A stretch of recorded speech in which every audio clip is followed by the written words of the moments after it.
चलिए let us start with the new topic magnetic properties of the solid. ठीक है, हमने लास्ट लेक्चर के अंदर इलेक्ट्रिकल प्रॉपर्टीज ऑफ सॉलिड पढ़ा था। ठीक है, now we are going to start with the magnetic properties of solid. We know that electron, यदि मैं इलेक्ट्रॉन की बात करूं, electron have a two motion, one is orbital motion, orbital motion, electron have a orbital motions. In that case electron revolve around the nucleus, ठीक है, इसलिए इससे related हम बात कर सकते हैं, it has a orbital velocity. ठीक है ना, तो यहाँ पर आप क्या बोलोगे, इट इज जस्ट लाइक ऐसे, यहाँ पर इलेक्ट्रॉन है, दिस इज द न्यूक्लियस, है ना, और इलेक्ट्रॉन क्या जाएगा, it revolve around the nucleus, this is the first case. अब सेकंड क्या होता है, it rotate about it own axis, it rotate about its own axis, यानी ठीक है, तो यानी it rotate about it own axis, तो इसको हम क्या बोलते हैं, एक्सियल मोशन, और वेलोसिटी जो आती है उसे हम बोलते हैं एक्सियल वेलोसिटी। ठीक है, तो electron can have a two things, यानी मान लीजिए दिस इज द एक्सिस, तो इलेक्ट्रॉन यदि मूव कर रहा है, दिस इज द इलेक्ट्रॉन, तो आप क्या बोलोगे, ये क्या हो जाएगा, एक्सिस है, तो यहां पर क्या हो जाएगा, एक्सियल वेलोसिटी आ जाएगा। ठीक है, यहां पर आपके पास वर्ड आ जाएगा ऑर्बिटल वेलोसिटी। ठीक है, तो every moving charge particle can have electrical as well as magnetic field. ठीक है, तो यहां पर क्या जाएगा, मैग्नेटिक प्रॉपर्टीज वो जनरेट कर सकता है।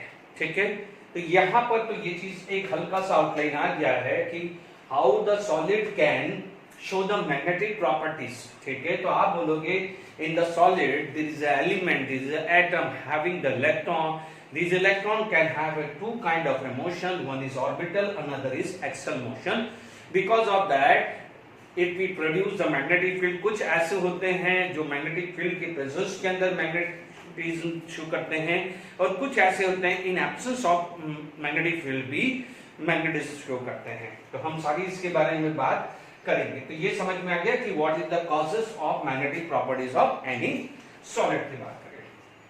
ठीक है, तो यहां पर हमारे पास बात हो गई है। Is it clear to all of you? ठीक है, अब हमारे पास मान लीजिए नेक्स्ट जो चीजें बात करें, ठीक है, तो हमारे पास नेक्स्ट चीज आ जाती है कि टाइप ऑफ मैग्नेटिज्म। यदि बात करें तो टाइप ऑफ मैग्नेटिज्म, हमने इनिशियल 11th स्टैंडर्ड के अंदर दो टाइप के मैग्नेटिज्म तो फिर भी पढ़े हुए हैं।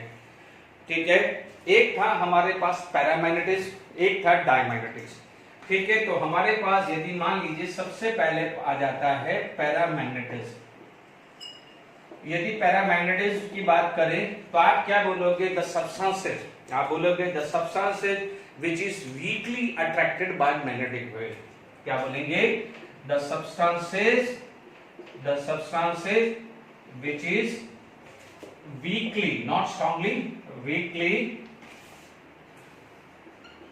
attracted by magnetic field, या बोलोगे stronger part of magnetic field, या stronger part of magnetic field भी आप बोल सकते हैं। ठीक है, इसके लिए कंडीशन क्या होना चाहिए, एटलीस्ट 1 अनपेयर इलेक्ट्रॉन होने चाहिए, एटलीस्ट 1 अनपेयर इलेक्ट्रॉन होने चाहिए। Is it clear to all of you? अब आप देखिए बहुत सारे एग्जांपल्स आ सकते हैं। ठीक है, जैसे मान लीजिए आपके पास एग्जांपल आ गया है, O2 आ गया है, Cu2+ आ गया है, मान लीजिए Fe3+ आ गया है, कॉपर ऑक्साइड आ गया है। ठीक है, टाइटेनियम के भी बहुत सारे केस आप पढ़ सकते हो। ठीक है, तो ये सारे के सारे केस क्या हो जाते हैं, पैरामैग्नेटिज्म की बात हो जाती है। Is it clear to all of you? ठीक है, तो यहां पर आपके पास आप देख सकते हैं, जैसे O2 तक हमने मॉलिक्यूलर ऑर्बिटल डायग्राम से ही पढ़ा हुआ है। कॉपर +2 है तो इसका कितना होता है, 3d9 होता है। Fe3+ की बात करें तो यहाँ पर आपके पास इलेक्ट्रॉनिक कॉन्फ़िगरेशन 3d5 होगा। ये कॉपर ऑक्साइड तो क्या है, वही आ गया है। मान लीजिए वैनेडियम ऑक्साइड हुआ या टाइटेनियम ऑक्साइड हो गया, एटसेट्रा। ठीक है, तो आप ध्यान रखना कि it should have at least one unpaired electron. Is it clear?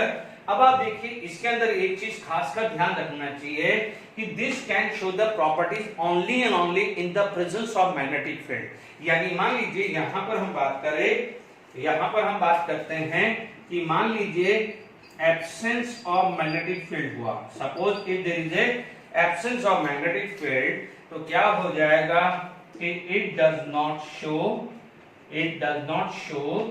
Magnetism, it does not show magnetism. फिर भी मैं एग्जांपल्स हैं वो आपको लिखवा दिया है, मोस्टली तो सारे हैं। It does not show magnetism, इसका मतलब पैरामैग्नेटिक को परमानेंट मैग्नेट नहीं बोलते हैं। तो आप बोलोगे it is not permanent magnet. ठीक है, परमानेंट मैग्नेट कौन सी होती है? जो मैग्नेटिक फील्ड या एब्सेंस ऑफ मैग्नेटिक फील्ड दोनों केस में मैग्नेटिक शो करती है, वो हम आगे पढ़ने वाले हैं। तो ये चीज का खासकर ध्यान रखना है। यहां पर हमारे पास एग्जांपल हो गए हैं। ठीक है, अब मान लीजिए दूसरी कैटेगरी जो आती है, ठीक है, दूसरी कैटेगरी आ जाती है डायमैग्नेटिज्म। ठीक है, तो आप डायमैग्नेटिज्म में क्या बोला जाता है कि इट डज नॉट शो। मान लीजिए आप क्या बोलोगे, सेकेंड केस क्या हो जाएगा? डायमैग्नेटिज्म। ठीक है, सेकेंड केस आपके आ जाएगा डायमैग्नेटिज्म। जब डायमैग्नेटिज्म की बात आ जाए तो the substances which is weekly repelled by magnetic field. ठीक है, इसमें क्या होना चाहिए? सारे के सारे इलेक्ट्रॉन क्या होने चाहिए? पेयर होने चाहिए। यहां पर क्या हो जाना चाहिए? All electron get pair electron. ठीक है, एग्जाम्पल्स में आप आ जाइए। ठीक है, आप एग्जाम्पल आप बात कर सकते हैं। तो देखिए बेंजीन आ गया है, ठीक है, NaCl आ गया है, KCl आ गया है। अब देखिए V2O5 ले लो, TiO2 ले लीजिए, क्योंकि सिंसियर टीना वर्मा। तो ध्यान दीजिएगा यहां पर +3 +4 या +5 ये केस ले लेना। देखिए मैंने V2O5 दिया तो +5, TiO2 लिया तो +4। स्कैंडियम का यदि कोई +3 आ जाए तो भी क्या हो जाएगा? यहां पर इसका इलेक्ट्रॉनिक कॉन्फ़िगरेशन देखोगे तो आपके पास 4s2, इसका भी 4s2 4s2। इसका मतलब 4s2 का मतलब आर्गन का इलेक्ट्रॉनिक कॉन्फ़िगरेशन, सॉरी कैल्शियम का। यहां पर सबके आगे क्या है? Argon 4s2 3d1। सॉरी मैंने यहाँ 4s2 लिख दिया है। 4s2 तो रहेगा नहीं क्योंकि आर्गन ही रहने वाला, सब में क्या रहने वाला है? आर्गन। तो यहाँ पर क्या हो जाएगा? इन सब का electronic configuration is similar to the argon. तो आर्गन क्या है? फुली फिल्ड ऑर्बिटल है, तो because of that all electron get pair. तो ये सब क्या हो जाता है? It is an example. मान लीजिए कोई स्कैंडियम का कोई एग्जांपल आ गया, स्कैंडियम 3+ का, तो भी आप उसको डायमैग्नेटिज्म में डाल सकते हैं। ठीक है, बेंजीन तो आपको पता ही है, this is the purely non polar. ठीक है, NaCl KCl आप देखेंगे, NaCl KCl आपको पता ही है कि ये भी फुली फिल्ड है। Na का electronic configuration same to the neon, and chlorine का इलेक्ट्रॉन Cl- का electronic configuration same to the argon होगा। Is it clear to all of you? ठीक है, आपको यहां पर मैंने डायमैग्नेटिज्म भी आपको समझा दिया है। Is it clear to all of you? देखिए यहां पर यदि नेक्स्ट जो आ जाता है which is known as ferro, ferri, anti ferro. ठीक है, अब आप देखिए यहां पर हम आगे बात करें। ठीक है, देखिए यहां पर आपके पास तीसरा केस आ जाता है फेरोमैग्नेटिज्म। ठीक है, फेरोमैग्नेटिज्म आ गया है। आप ध्यान दीजिएगा जिसके अंदर अलाइनमेंट इन अ सेम डायरेक्शन, यानी डायपोल।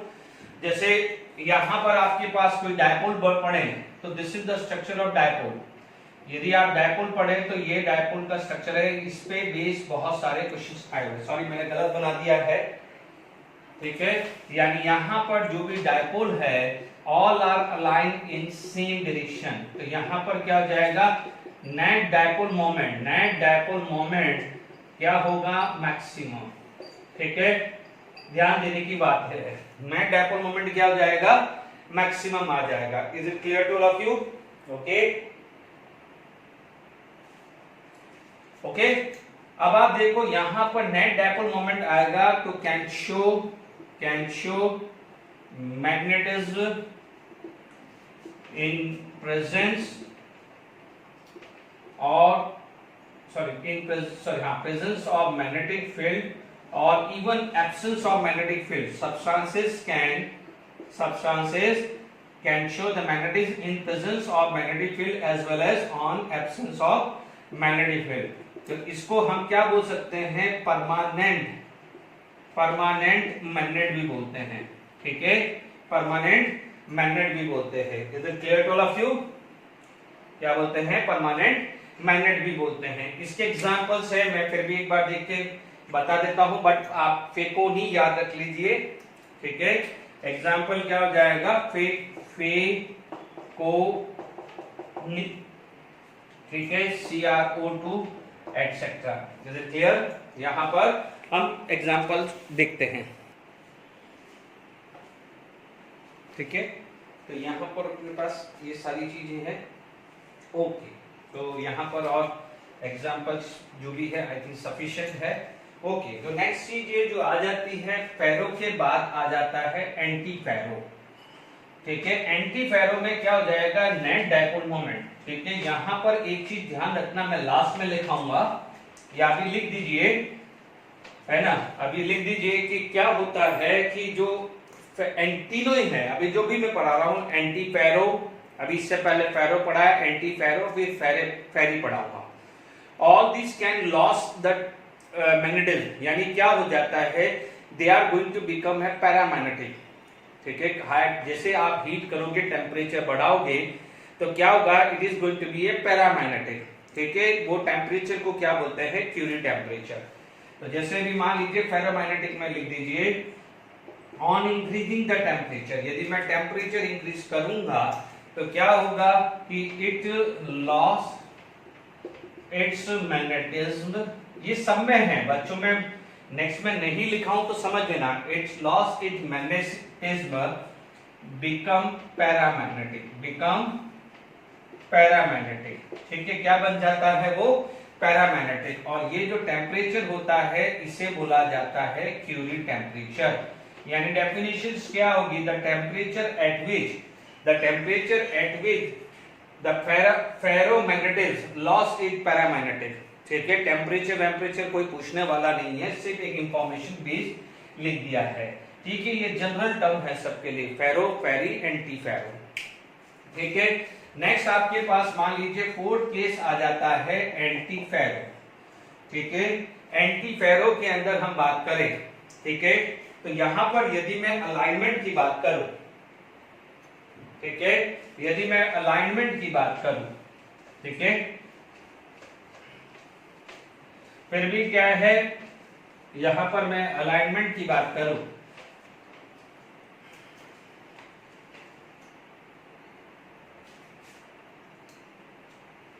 आप बोलोगे यहां पर डायपोल का अलाइनमेंट ऐसा है, यहां पर क्या हो जाएगा, नेट डायपोल कितना हो जाएगा, 0, ठीक है ना, क्योंकि जितना वन डायरेक्शन है उतना ही अपोजिट डायरेक्शन है, नेट डायपोल कितना हो जाएगा, 0 आ जाएगा। Is it clear to all of you? ये आप डेफिनेशंस लिखते रहिए। मान लीजिए इनके जो एग्जांपल्स आ गए हैं, ठीक है। अब मान लीजिए MnO आ गया है, CaO आ गया है, ओके। मान लीजिए आपके पास और भी एग्जांपल्स आ सकते हैं, ठीक है। कोबाल्ट में आ गया है, वैनेडियम में आ सकता है, VO आ सकता है, वैनेडियम का भी VO आ सकता है, ठीक है ना। तो अपन बात कर सकते हैं, is it clear to all of you? ठीक है, VO तो पैरामैग्नेटिज्म भी बन सकता है, ठीक है। अब मैं इसका एग्जांपल लिख देता हूं तो क्या है, आपके आसान रहेगा नोट्स में।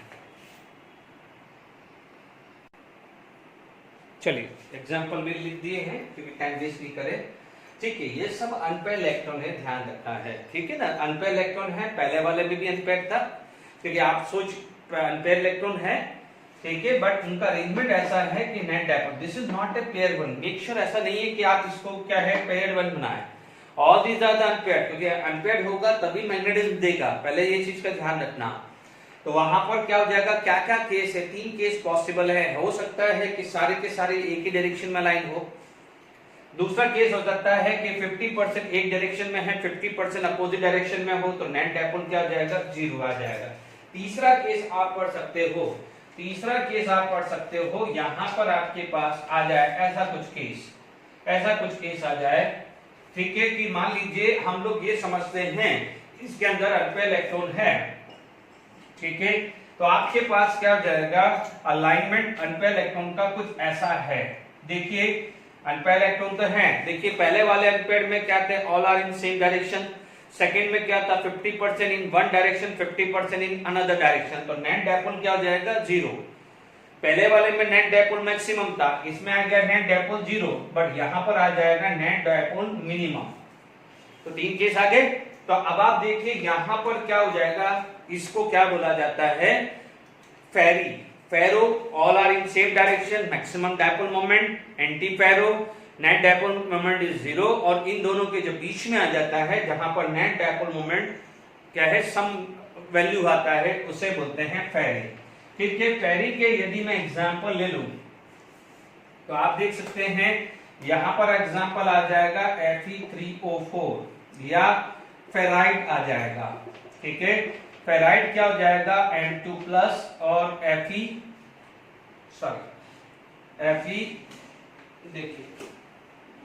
Fe2O3 है ना, यदि आपका Fe2O4 आ जाएगा, जो भी हो, ठीक है, यहां पर एक M2+ है। अब आप देखो ये जो M2+ है क्या क्या हो सकता है, ये मैग्नीशियम हो सकता है या कॉपर हो सकता है, जिंक एटसेट्रा हो सकता है। तो ये सब क्या जाएगा, फेरी मैग्नेटिज्म देते हैं, this will give ferri magnetism. Fe3O4 तो हमने पढ़ा हुआ ही है, ओर्स के अंदर आयरन की ओर पढ़ा हुआ है, ठीक है, this is actually the FeO plus Fe2O3, here it is +3 charge, here it is +2 charge, is it clear? तो आप समझ लीजिए यहाँ पर Fe+2 की जगह Mg भी आएगा, तो वो फेराइट आ जाएगा, या कॉपर आ सकता है या Zn2+ आ सकता है, यानी Mg2+ या Cu2+ या Zn2+ आ सकता है। ठीक है, तो ये आपका क्या हो जाएगा, मैग्नेटिज्म आ गया है। ठीक है, तो ये आपका जो चैप्टर है ये मैंने आपको खत्म कर दिया है। ठीक है, इस वीडियो के एंड में हो सका तो एक पूरा का पूरा ब्रीफ थ्योरी में डाल दूंगा मैं। ठीक है, तो क्या है, एक बार पूरा का पूरा ब्रीफ थ्योरी उसमें रीड आउट कर लेना, अदरवाइज बहुत ज्यादा कोई टेंशन वाला काम नहीं है, बहुत सिंपल है। अब आप देखिएगा इसमें मैं कुछ चीजें करा देता हूं, क्योंकि देखिए तो ये जो मैं चीज करा रहा हूं it is applicable only for the JW NEET student. ठीक है, अब आप देखिए जेडब्ल्यू नीट है तो चैप्टर मेरा कंप्लीट हो गया है on the basis of NCERT. पहले वो ब्रैग इक्वेशंस करा देता हूं, फिर कुछ क्वेश्चंस मैं डिस्कस करता हूं, specially math the following type या मैट्रिक्स वाले, तो जिससे आपका क्या है सारा का सारा कवर हो जाएगा। देखिए ब्रैग इक्वेशन, ठीक है, ब्रैग इक्वेशंस मेक श्योर ये जो है ब्रैग इक्वेशंस बात करें, ये क्या जाएगा, it is only for the IIT and NEET student. Bragg equations की बात करें तो क्या होता है कि this is in the crystallography, यानी क्या होता है कि सपोज मान लीजिए आपके पास इस तरह का कोई भी अरेंजमेंट है सॉलिड का, this is the arrangement of solid, is it clear? यदि अरेंजमेंट ऑफ सॉलिड है तो मान लीजिए यहां से आपका लाइन तैयार, and if you want to find out this distance, यदि मेरे को दिस डिस्टेंस मुझे निकालनी है, तो मान लीजिए मेरे पास ये सेंटर है, मेरे पास ये सेंटर है, और मान लीजिए कोई भी एक्सरे है या कोई रेडिएशन यहां स्ट्राइक होता है जाता है, तो सिमिलरली यहां से वो स्ट्राइक होगा और यू जाएगा। Done, is it clear? अब आप देखो यहां से मेरा जो एंगल आएगा, सॉरी ये जो एंगल आएगा और ये परपेंडिकुलर डिस्टेंस आ गई, ये परपेंडिकुलर डिस्टेंस आ गई, ठीक है, ये परपेंडिकुलर डिस्टेंस आ गई, दिस एंगल जो है वो आया 30 डिग्री। ठीक है, ये एंगल इस टाइप का आ गया है, मान लीजिए आपके पास इस टाइप का बना है, ठीक है, दिस एंगल कितना है 30 डिग्री आ गया है। Is it clear to all of you? अब मुझे क्या हो जाएगा, यहां पर लेट इट बी, ये आ गया है ए बी सी, ठीक है, मेरा एंगल कितना हो जाएगा 90 degree. Is it clear to all of you? अब मुझे ये डी निकालना है। हाइपोटेनस ये क्या है, एल्टीट्यूड, और ये क्या हो जाएगा, बेस हो गया है। तो व्हाट इज द साइन 30, या साइन 30 नहीं लिख के मैं थीटा लिख देता हूँ, क्योंकि जरूरी थोड़ी है कि एंगल क्या है, क्या होगा, मैं 30 डिग्री एक एग्जांपल ले रहा हूँ, मैंने थीटा ले लिया, तो कोई बात नहीं, साइन थीटा ले लेते हैं। साइन थीटा क्या होता है, it is BC upon AB, it is BC upon AD। तो यहां पर क्या हो जाएगा, D, not AB is the D, sorry, ठीक है, हमारे पास क्या हो जाएगा BC, और AB क्या हो जाएगा D। AB कितना है, D है ना बच्चों, देखो ये क्या है AB, ये AB हुआ, ये A मान लीजिए, ये क्या हो जाएगा B मान लीजिए, और ये पॉइंट क्या हो जाएगा C मान लीजिए। बहुत सिंपल है। तो BC is equal to D sine theta, बिल्कुल सिंपल आया।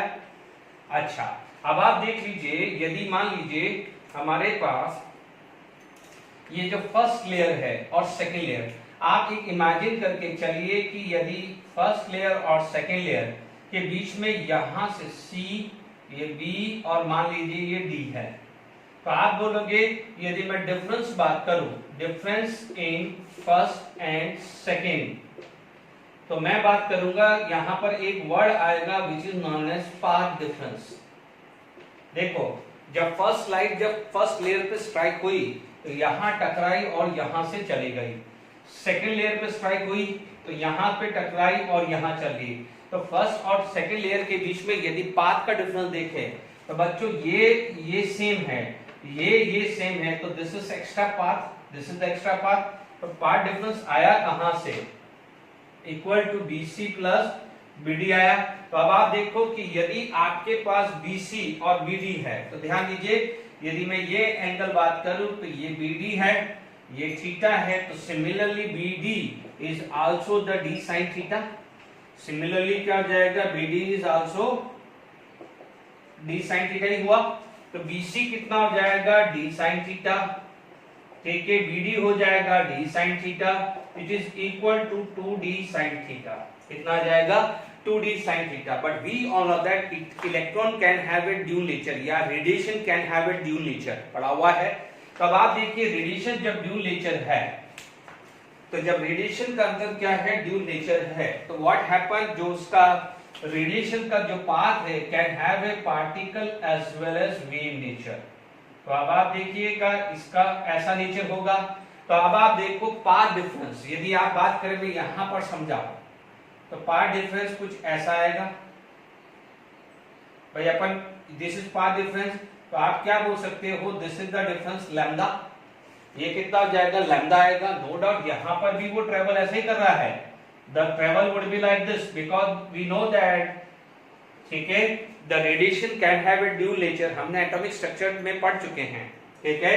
तो पाथ डिफरेंस कितना हो जाएगा, this is equal to n lambda, क्योंकि क्या हो जाएगा, lambda plus lambda plus lambda plus lambda plus lambda, it is equal to n lambda, ठीक है। पाथ डिफरेंस क्या हो जाएगा, n लैम्डा। देख लीजिए ना, हो सकता है 10 इंटू लैम्डा हो, 8 इंटू लैम्डा हो, 20 इंटू लैम्डा हो, 30 इंटू लैम्डा हो, तो जनरल क्या बोलेंगे, n लैम्डा। तो क्लियर, तो n lambda equal to 2D sin theta, इसको क्या बोला जाता है, ब्रैग इक्वेशन, ठीक है। सिर्फ ये फॉर्मूला आपको याद रखना है कि n lambda is equal to 2D sin theta, इससे ज्यादा कुछ नहीं आता है। इस पे बेस न्यूमेरिकल्स एक दो कर लेते हैं, फिर आगे हम बढ़ते हैं, ठीक है। चलिए, बिल्कुल सिंपल सा ब्रैग इक्वेशंस का इक्वेशंस है। आप देखेंगे कि X-ray of a wavelength 1.54 angstrom strike on the crystals and are observed to be deflected at an angle of 22.5 degree. Assuming that n equal to 1, calculate the spacing between the plane of atom that are responsible for that. हमने simple है, ज्यादा सोचना ही मत। n lambda is equal to 2D sin theta, simple लगाना है। n की value 1 है, लैम्डा की वैल्यू 1.4 है, 2 इंटू डी, साइन थीटा की वैल्यू यानी साइन 22.5, ठीक है, 1.54 into 2 into D 0.383। Can you imagine कितना सिंपल है, ठीक है। यहाँ पर आपके पास वैल्यू कितनी आ गई है, 1.54 डिवाइडेड बाय 2 डिवाइडेड बाय 0.383, ये वैल्यू आ जाएगा 2.01, कितना आ जाएगा 2.01। देखिए आप क्वेश्चन लिखने में इतना टाइम लिखा और सॉल्व करने में उस बिल्कुल ही नहीं लगा टाइम। ठीक है, सिंपल आ गया। नेक्स्ट क्वेश्चन करते हैं।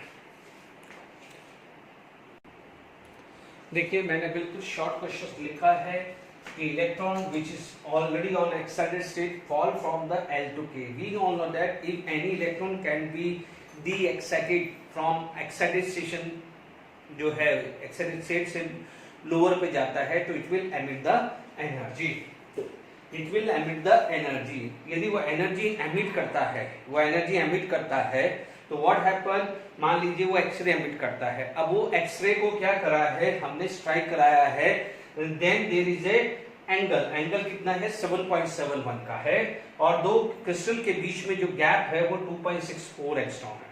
ठीक है, आप जरा एक चीज ध्यान रखना है, मैंने मैथमेटिकल समझाया है, बाकी आप लोगों को अच्छे से क्लियर हो गया होगा। मैंने ये एंगल कितना दिया था, जो भी है लेट इट बी, यहां से मेरा ये चीज आई थी, ठीक है, ऐसा कुछ था थीटा, क्योंकि ये थीटा है तो this angle is theta, make sure, है ना, ध्यान दीजिएगा। ओके, तो क्योंकि मैं ये ध्यान रखना, क्योंकि मैं थीटा जब भी ले रहा हूं जब ये थीटा है, ये आप लोगों ने फिजिक्स में रिफ्लेक्शन में पढ़ा हुआ है, इसलिए मैंने डायरेक्टली यहाँ थीटा ले लिया था। Is it clear? तो आप देखेंगे यहाँ पर अपन को पता है n lambda is equal to 2d sin theta, क्योंकि इसने क्या पढ़ा है कि कितना एनर्जी ट्रांसमिशन हुआ होगा। तो लॉजिकली क्लियर है कि मान लीजिए K और L है, तो यहां से जो एनर्जी रिलीज होगी वो डेल्टा E होगी, which is equal to hc by lambda, और वो क्या हो जाएगा, क्रिस्टल पे स्ट्राइक हुई होगी। ठीक है, वही चीज आई है, तो हमें सबसे पहले क्या करना है, लैम्डा फर्स्ट ऑर्डर है तो 1 इंटू लैम्डा, 2d कितना दिया है 2.64 साइन 7.75 डिग्री दिया, तो lambda is equal to 2 into 2.64 into 0.1349। Clear?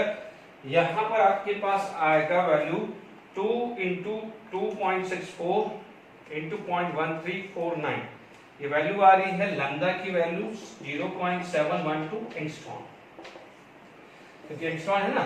अब आप देखो ये क्वेश्चन यहां लगा दीजिए, डेल्टा E निकालना है, H 6.626 इंटू 10 की पावर माइनस 34, C की वेलोसिटी ऑफ लाइट ये है, दिस इज 0.712 एंगस्ट्रॉम है, तो 10 की पावर माइनस 10 मीटर है, क्योंकि ये जूल में है। ठीक है, 6.626 इंटू 3 डिवाइडेड बाय 0.712, ये वैल्यू आ गई है 27.91, ये वैल्यू आई है 27.91। अब पावर चेक कर लेते हैं, ये ऊपर जाएगा तो क्या हुआ, प्लस 10 एंड 8 प्लस 80, ठीक है, 34 माइनस 80, ये वैल्यू आ रही है 16, 10 की पावर माइनस 16। ठीक है, ये जूल आ जाएगा। Clear to all of you? तो ये एक सिंपल क्वेश्चन जो है दो कंसेप्ट को लेके बना सकता है। ठीक है, तो आई होप ब्रैकेट इक्वेशंस में ये क्लियर हो गया है। ठीक है, अब मैं कुछ जो है एक रिवीजन फॉर्मेट के में कुछ मैट्रिक्स या मैच द फॉलोइंग वाले क्वेश्चंस करता हूं। मैट्रिक्स का बेनिफिट क्या होता है, उसमें एक क्वेश्चन में बहुत सारे क्वेश्चंस हमारे सॉल्व हो जाते हैं, तो इसलिए generally revision point of view में मैट्रिक्स ज्यादा प्रेफर करता हूं। ठीक है, तो कुछ क्वेश्चंस डिस्कस करते हैं। चलिए, ये मैच द फॉलोइंग आपके लिए मैंने लिया है टाइप ऑफ डिफेक्ट्स। ये क्वेश्चंस मैंने लिया है आयनिक स्ट्रक्चर। मैं हर प्रोफाइल का एक एक क्वेश्चन लूंगा तो आपका जितना मैक्सिमम हो पूरा रिवाइज हो जाए। चलिए, NaCl के अंदर क्या था, NaCl के अंदर स्पॉट डिफेक्ट था। NaCl के अंदर क्या था, स्पॉट डिफेक्ट था, तो आप पहले डिफेक्ट कर लो, स्पॉट डिफेक्ट आ गया। ZnS के अंदर फ्रैंकल डिफेक्ट था, AgBr के अंदर Schottky as well as Frenkel defect दोनों था, और KCl के अंदर क्या है, Schottky defect, because as for Schottky, तो ये सारा डिफेक्ट स्कॉटकी और फ्रैंकल किसमें होता है वो क्लियर हो गया। ध्यान दीजिए, तो PQ तो पूरे सेट कर दिया मैंने, PQ है। अब आप देखो, develop yellow colour on hitting F centre, तो F सेंटर कब आता था, when there is a ionic crystal of LiCl, NaCl or KCl.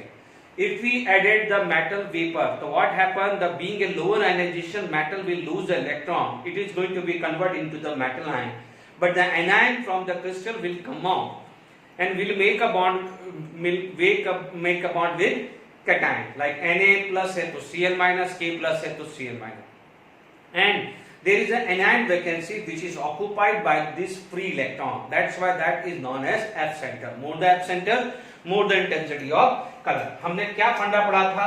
हमने पढ़ा था लीना की प्यारी वैन, याद आ रहा? लीना की प्यारी वैन, इज इट क्लियर? तो अब आप देखो ये किस में होगा, NaCl और KCl में आएगा, तो इन दोनों में तो ये दोनों आने वाले हैं ही नहीं है। तो अब आप देख लीजिए येलो कलर किस में आता है, सोडियम में, येलो कलर सोडियम में आता है, तो मैंने यहाँ R लिख दिया। एंड डेवलप ब्लू और वॉयलेट कलर, तो वॉयलेट कलर किस में आता है, पोटेशियम में, तो यहाँ पर मैंने S लिख दिया। बिल्कुल सिंपल सा है, आपको पूरा का पूरा रिवाइज करवा दिया है, ठीक है। चलिए अब CF2, this is the structure. यदि आप CF2 का स्ट्रक्चर याद करें, या सबसे पहले हमने NaCl से स्टार्ट किया था, NaCl में क्या था, Cl माइनस FCC था, और Na प्लस कहां था, ऑक्टाहेड्रल वॉइड पे, Na प्लस कहां था, ऑक्टाहेड्रल वॉइड पे था। Is it clear to all of you? तो यहां पर क्या है, कैटायन ऑक्टाहेड्रल वॉइड है, और एनायन कहां है, CCP FCC, क्योंकि आपको पता है CCP is a close packing, और उसका यूनिट सेल को मैं FCC लिखता था, तो इसी ये ध्यान दीजिएगा। तो आपके पास R और S हम NaCl को ले सकते हैं। Is it clear to all of you? तो हमारे पास क्या हो जाएगा, यहां पर NaCl की बात करूं तो एनायन का CCP, या कंफ्यूजन रहता है तो FCC दिमाग में रखिए, क्योंकि हालांकि ये क्लोज पैकिंग होती है, तो आप ध्यान दीजिएगा। तो पहले मेरे पास क्या हो जाएगा, R और S, ठीक है। एनायन क्या होता है, CCP, और क्या है, कैटायन ऑक्टाहेड्रल वॉइड होता है। उल्टा भी हो सकता है, ये मैंने मना नहीं किया है।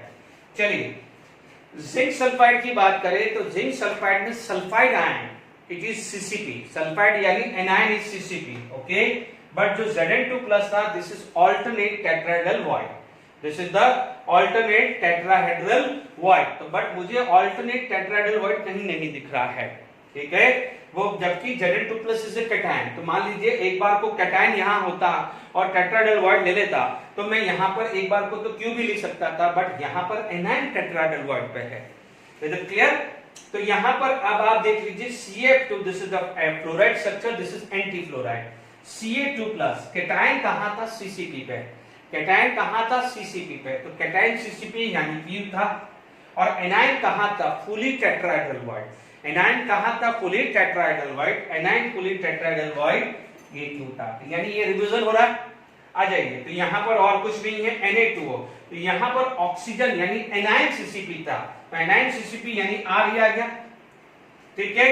अब आप देखिए यहाँ पर क्या था, कैटायन, कैटायन कहाँ था, tetrahedral void, cation tetrahedral void यहाँ पर नहीं है। Is it clear to all of you? आपके पास यहाँ पर ये चीज हो गई है।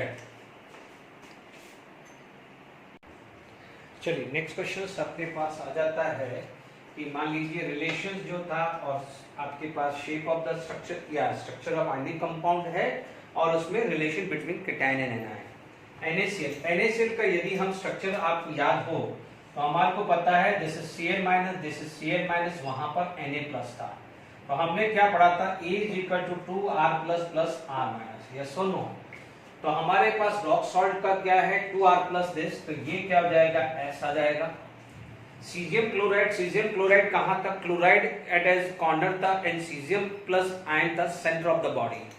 तो आप देख सकते हैं वहां पर आपका स्ट्रक्चर इस टाइप से था, ये √3 था, यहाँ पर था इस टाइप का, ठीक है। तो आप क्या बोलोगे, this is minus, this is plus, this is minus. Is it clear to all of you? तो आप क्या बोलते थे, √3 is equal to 2R plus, sorry √3A है ना, plus R plus plus R minus, ठीक है। तो यहाँ पर आपके पास A की वैल्यू क्या आ जाएगी, A की, क्योंकि अपन को A निकालना है ना, तो A की वैल्यू क्या आ जाएगा, 2/√3, तो ये आंसर आ जाएगा यहाँ पर R। Is it clear to all of you? ठीक है। अब आप देखो यहाँ पर ZnS ऑल्टरनेट टेट्राहेड्रल था, इसका मतलब हमने पूरे रूम को 8 सेक्शन में डिवाइड किया था, और उस रूम में एक पार्ट का सेंटर ऑफ द बॉडी था, यस और नो? और यदि मैं बॉडी डायगोनल लेता हूं, तो समझ लीजिए, याद करिए, मैंने आपको डेरिवेशंस बताया हुआ है कि जब मैं यदि बॉडी डायगोनल लेता हूं, ठीक है, तो मैंने जब आपको ये भी समझाया है कि बॉडी डायगोनल में लेके चलता हूं तो आपके पास क्या जाएगा, this is the centre of the body, this is the centre of body, जो सीजम आयन था, सीजम आयन क्या था, सेंटर ऑफ द बॉडी था। Is it clear? अब आप देखो सल्फाइड आयन लेता हूं तो no doubt this is the position for the sulphide ion, but this is the position for Zn2+, this is the position for Zn2+, क्योंकि Zn2+ are present at the tetrahedral void. तो tetrahedral void क्या हो जाएगा, उसके भी 50% position पे था। Is it clear? तो ये जो पोजीशन क्या थी, this position it is equal to √3a/2। तो ये वाली पोजीशन क्या लिखी थी, √3a/4, यस और नो? मैंने लिखवाई थी √3a/4। तो आपका वैल्यू क्या हुआ, √3a/4 is equal to r++r-, yes और नो? ये पढ़ा हुआ है तो अपने पास क्या है, A4, तो ये Q आ जाएगा। ठीक है, Na2O में भी यही आने वाला है, उसमें भी यही आने वाला है। रीजन क्या है, क्योंकि पोजीशन सेम है। इन दोनों में फर्क क्या था, Zn2+ are lie at alternate tetrahedral void, whereas oxide ion at CCP, तो Na2+ are present at all the tetrahedral void.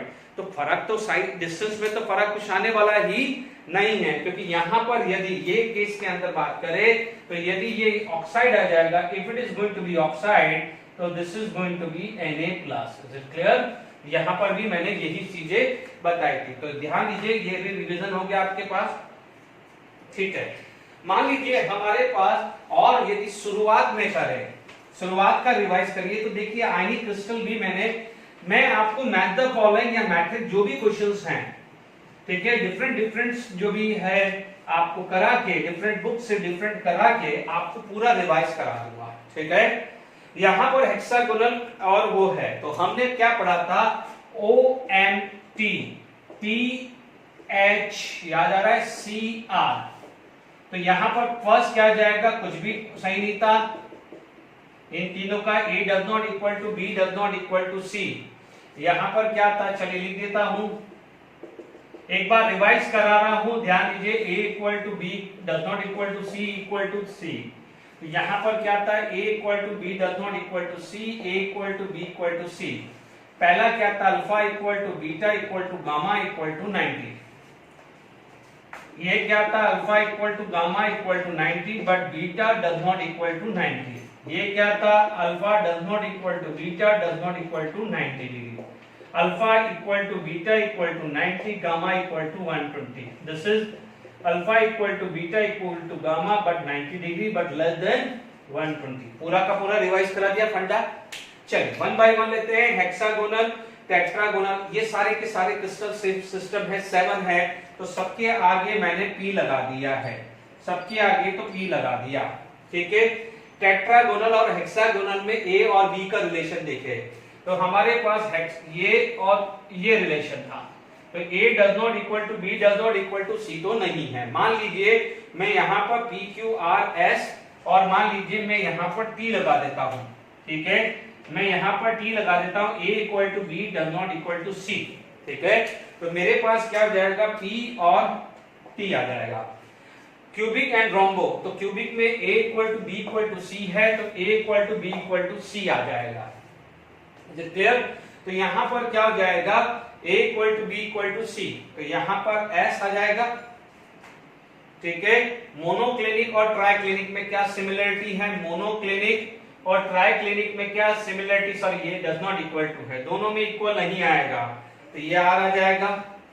ठीक है, क्यूबिक और ऑर्थोरोम्बिक, क्यूबिक और ऑर्थोरोम्बिक, ऑर्थोरोम्बिक ये है, इन दोनों में क्या है, एंगल सेम है, तो this is going to be alpha Q. Is it clear to all of you? यानी हमने साथ में लिया है, तो यहां पर आपको क्या है, कौन कौन सी चीजें इन दो के अंदर सेम है, तो किस टाइप का क्वेश्चंस हमने लिया है। अब आप देखिए इस पे बहुत सारे क्वेश्चंस बना सकते हैं, जैसे मान लीजिए इसी के अंदर मान लीजिए मैंने आपके पास क्वेश्चंस बना दिया। ठीक है, जैसे यही आपके पास आ गया क्वेश्चन नंबर 5। ठीक है, क्वेश्चन नंबर 5 ले लिया।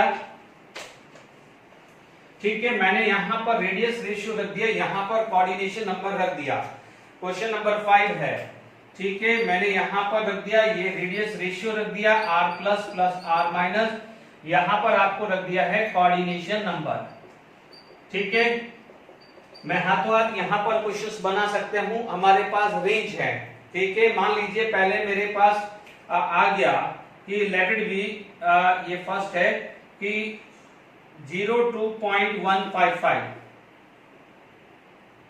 ठीक है, ये ले लिया 0.155 से 0.225, 0.225 से 0.414 और 0.414 से 0.732, और मान लीजिए ई भी ले लिया मैंने 0.732 से 1 या ज्यादा हुआ। अब मान लीजिए मैंने यहाँ पर रैंडमली डाल दी वैल्यू, मैंने मान लीजिए ये 2 डाल दिया, क्वेश्चन तो देखो यही बन जाते हैं, 2 बना दिया, ये 3 डाल दिया, या 4 डाल दिया, यहाँ 8 डाल दिया, यहाँ 6 डाल दिया।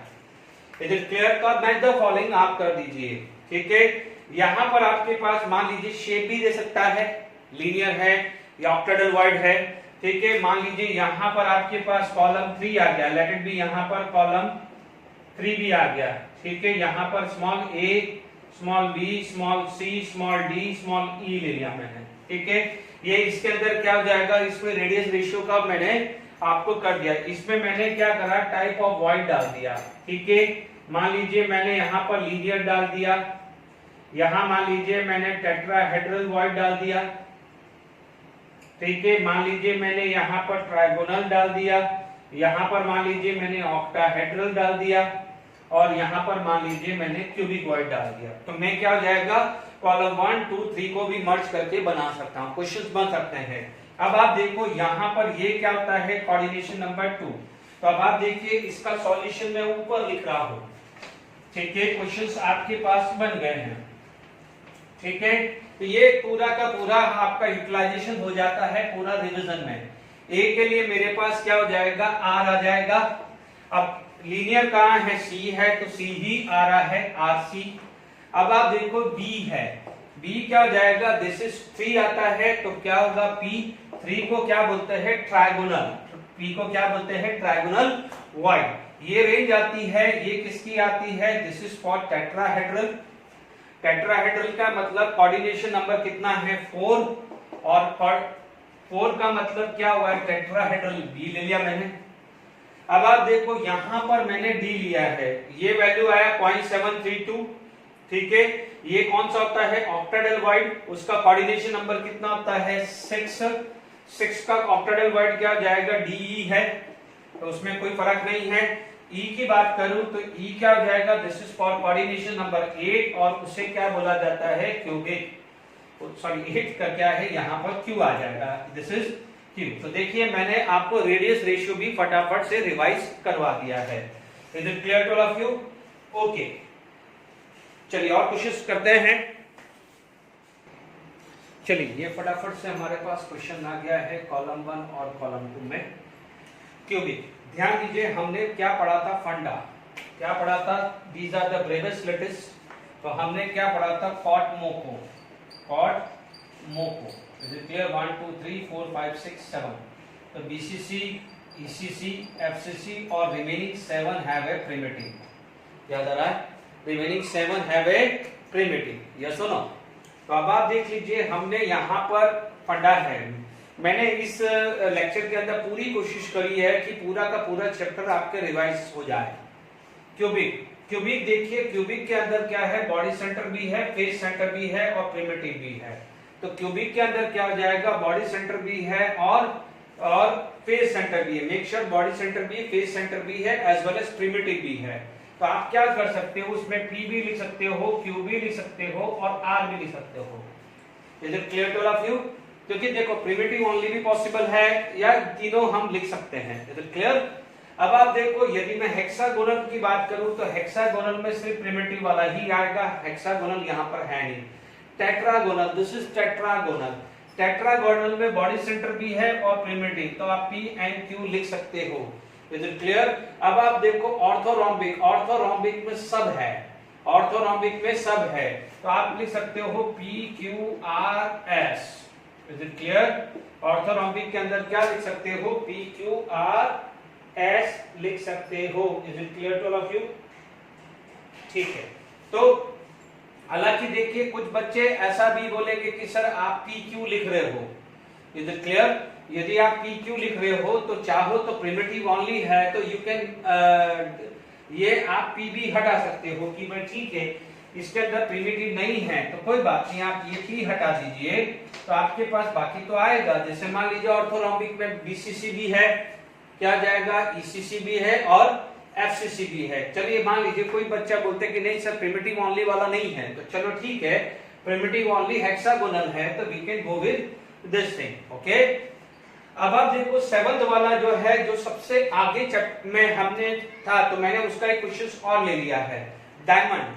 डायमंड का यदि मैं बात करूं तो डायमंड क्या हो जाएगा, इट इज एटम। डायमंड क्या होता है, एटम। डायमंड क्या होता है, एटम। और डायमंड के अंदर कोवेलेंट बॉन्ड होता है, क्या होता है, covalent bond. Is it clear? यदि मैं NaCl की बात करूं तो इट इज आयंस और उसके अंदर क्या होता है, आयनिक बॉन्ड होता है। Is it clear to all of you? HCl क्या होता है, दिस इज द मॉलिक्यूल्स और HCl के बीच में क्या होता है, डायपोल डायपोल। HCl के बीच में क्या होता है, डायपोल डायपोल। तो HCl के बीच में डायपोल कहां गया है, ये C है, तो डायपोल डायपोल कितना गया है, ये B। ठीक है, एल्यूमिनियम मेटल है तो उसके अंदर क्या होता है, kernel and type of bond is metallic bond. Is it clear to all of you? तो ये भी आपका एक रिवीजन हो गया है। अब मान लीजिए आपके पास यदि यही चीज, यही मान लीजिए ये 6 नंबर का क्वेश्चन है, ठीक है, मान लीजिए मेरे पास एक और कोई ले लें क्योंकि मेरे हिसाब से तो बहुत सफिशिएंट है, फिर भी मान लीजिए आपके पास यदि इस टाइप का मेरे पास अरेंजमेंट आ गया, मान लीजिए मैंने यहां पर ऐसा अरेंजमेंट ले लिया, ठीक है, मान लीजिए कुछ ऐसा अरेंजमेंट ले लिया, ठीक है, ओके, मैंने यहां पर ऐसा ले लिया। देखो क्वेश्चन तो फटाफट बन सकते हैं, उसमें कोई बहुत बड़ा इश्यू नहीं है, ठीक है। मान लीजिए जैसे यहां पर मैंने ले लिया, इस कॉलम के अंदर मान लीजिए मैंने ले लिया पैरामैग्नेटिक ले लिया, है ना, मान लीजिए मैंने ले लिया है फेरी मैग्नेटिक ले लिया है, मान लीजिए मैंने फेरोमैग्नेटिक ले लिया है और मान लीजिए मैंने एंटी फेरो ले लिया है।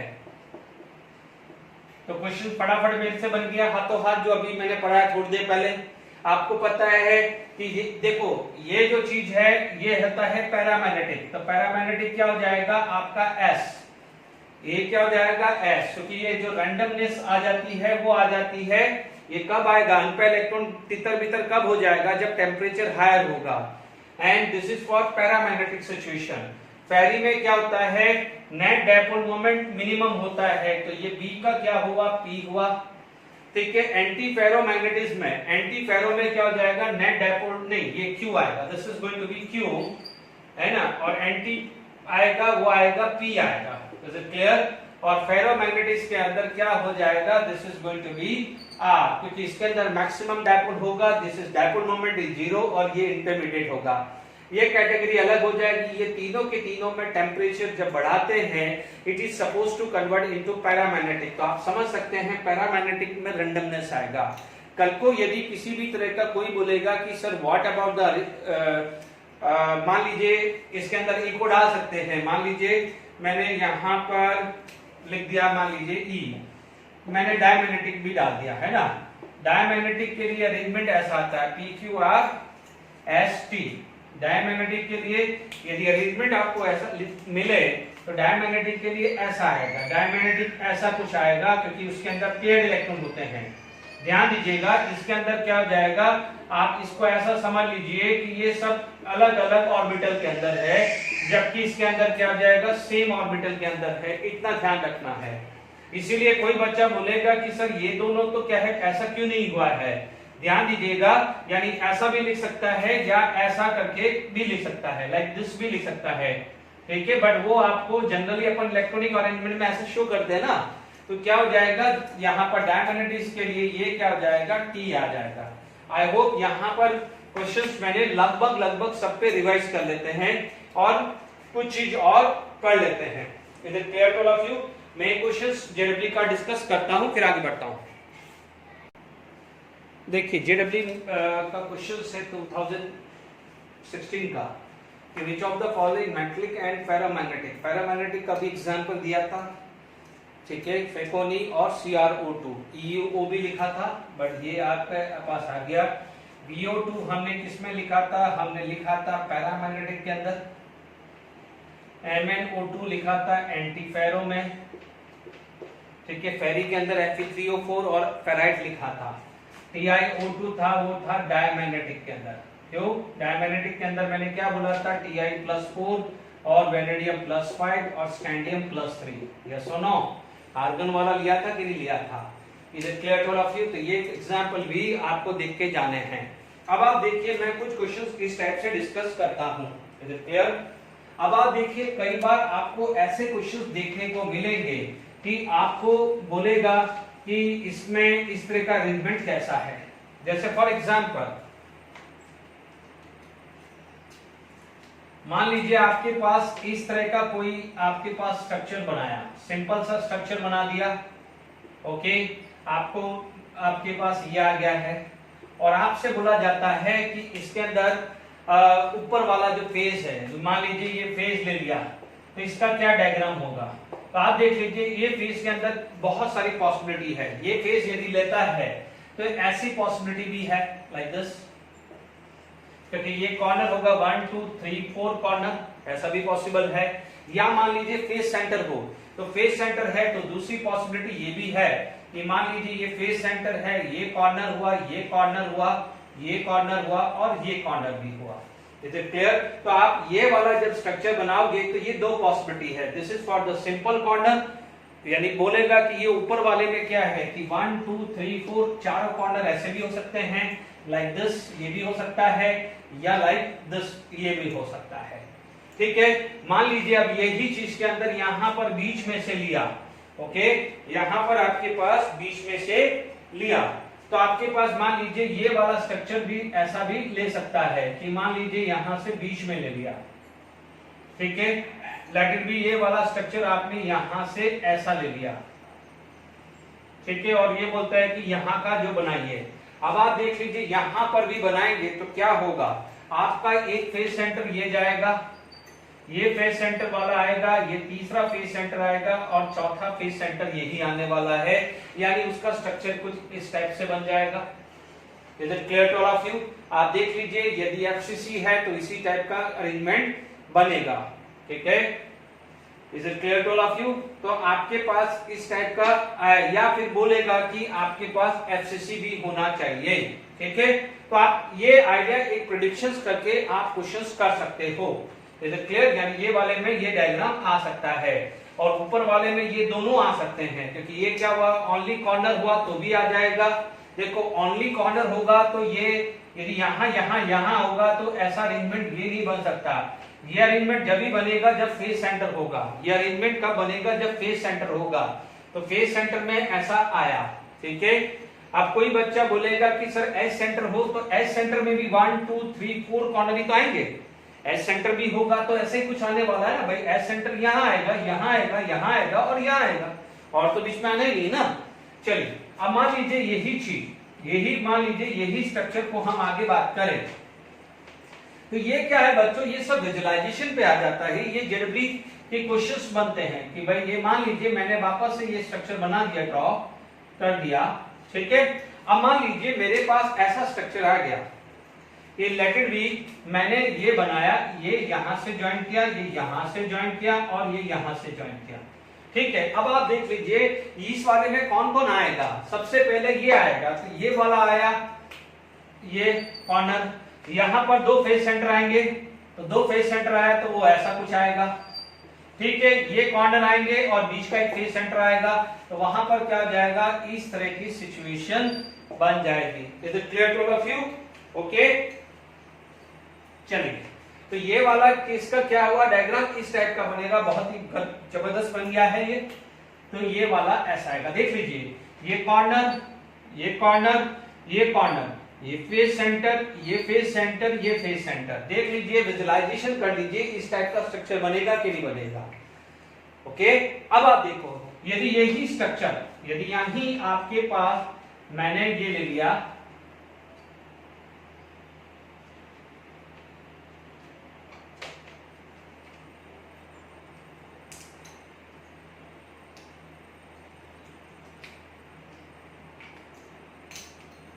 मान लीजिए आपके पास ये स्ट्रक्चर आया, ठीक है, ये आया और आपने ये ले लिया,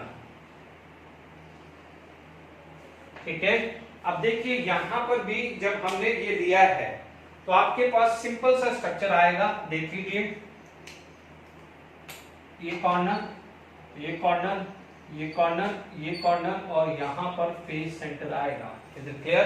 तो जब इसका स्ट्रक्चर क्या बनेगा, 1 2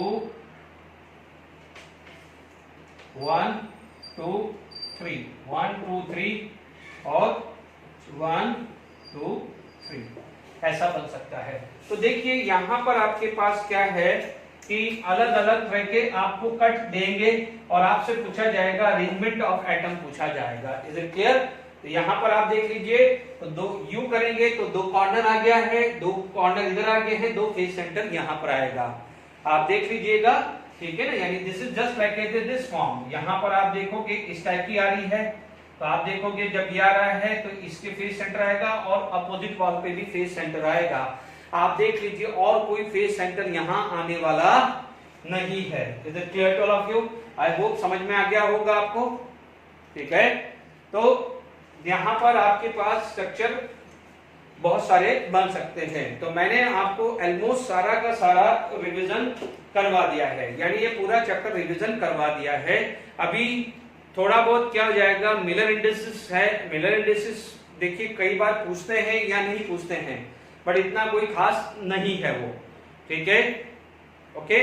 तो it is not in A course, यदि रहता है तो आई विल एक्सप्लेन यू, ठीक है, ओके।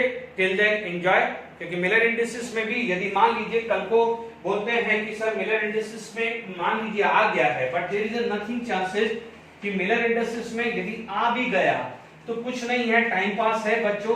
मैं तो मिलर इंडिसेस में क्या होगा, सिंपल है, यदि आ भी गया तो मिलर इंडिसेस, ठीक है, आपको क्या हो जाएगा, पूछेगा कि ये पी क्यू आर है, उसका मिलर इंडिसेस क्या करो। या मान लीजिए आपके पास ऐसा नंबर दे दिया 1 2 3 है, इसका मिलर इंडिसेस बताओ, तो आप क्या करो, सबसे पहले इसका रेसिप्रोकल कर दो। बहुत सिंपल है, इससे ज्यादा पूछने वाला नहीं है। आज दिन तक तो नहीं पूछा, कोर्स में भी नहीं है, बट मान लीजिए कहीं बुक्स में पढ़ रहे हो और आपको मिलर इंडिसेस दिख गया, तो आप क्या करो, उसका रेसिप्रोकल कर दो, कर दिया, और उसके क्या करो, एलसीएम से मल्टीप्लाई कर दो, multiply by LCM, multiply by LCM. Simple मैंने लिख दिया। एलसीएम क्या है, 2 इंटू 1 इंटू 2 इंटू 3 का एलसीएम कितना हो जाएगा, 6, तो 6 बाय 1, 6 बाय 2, 6 बाय 3, तो ये वैल्यू आ जाएगी 6 3 1। तो आप बोलोगे Miller indices of this is this. क्या करना है, रेसिप्रोकल करना है और उसके एलसीएम से मल्टीप्लाई कर देने का है। मान लीजिए 1 0 0 आ जाए तो उसको 0 से मल्टीप्लाई मत कर देना, ये गलती मत करना। 1 बाय 1, ठीक है, 1 बाय 0, 1 बाय 0, तो this is going to be 1, infinite and infinite आ जाएगा। तो this is the Miller indices. इससे ऊपर पूछेगा नहीं, पहली बात तो कोर्स में भी नहीं है। टिल देन अब आपके पास क्या है, पूरा चैप्टर खत्म हो गया। जेडबी नीट बोर्ड सब पॉइंट ऑफ व्यू से मैंने खत्म कर दिया, पूरा रिवाइज कर दिया। Okay, thank you very much.